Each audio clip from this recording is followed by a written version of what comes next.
அப்பவே சொன்னேன் உங்ககிட்ட லவ்லாம் பண்ணாத நான் பம்புச்சு லவ்லாம் பண்ண பிரேக்கப் ஆயிடுச்சு நீ தாங்க மாட்டேன் இப்ப பச்சை புள்ள மாதிரி அழுதுன்னு இருக்கேன் சிச்சை விட ஃபீல் பண்ணாத கண்ணில தண்ணியே வரும்.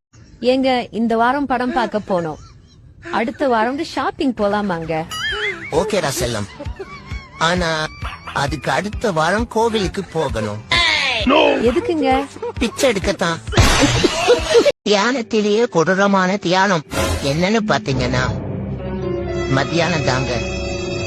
சாப்பிட்டதும் என்னம்மா தூக்கம் வருது.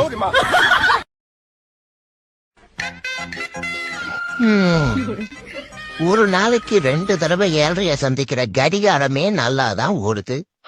30 வருஷத்துக்கு ஒரு தடவை வரும் 7:30க்கு பரிகாரம் தேடி ஓடுறோம். என்ன வாழ்க்கடா. எது நடந்ததோ அது நன்றாகவே நடந்தது. கல்யாணம் எது நடக்கிறதோ அது நன்றாகவே நடக்கிறது. சண்டை சமாதானம் எது நடக்குமோ அதுவும் நன்றாகவே நடக்கும்.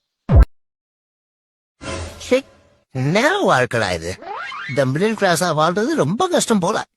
பக்கத்து வீட்டுக்காரனை பார்த்தா பணக்காரனா நடிக்கணும், தெரிஞ்சவன் கடன் கேட்டா ஏழையா நடிக்கணும், பொண்டாட்டி திட்டினா கோவம் வந்தாலும் வராத மாதிரி நடிக்கணும். இந்த ஆவின் பாலா போறதுல கூட பொண்டாட்டி முன்னாடி தைரியமா பொங்கி இருக்கலாம். என் படுகை இல்ல பரியன உனக்குதான், என் கேட்டு போட்டு அது உனக்குதான், இந்த வீடு உனக்குதான். ஓனரே ஒரு பேச்சுக்கு உசார் மந்திரக்கா இதெல்லாம் சொல்லிட்டயா, தீபாவளி சோத்துல வச்சு வச்சு போடாத. ஐயோ நேற்று எவ்வளவு பூச்சின்னு தெரியலையே, இப்படி 1 இன்ச்சு கூட நவர முடியாம முட்டிட்டு நிக்கிறானே கடவுளே.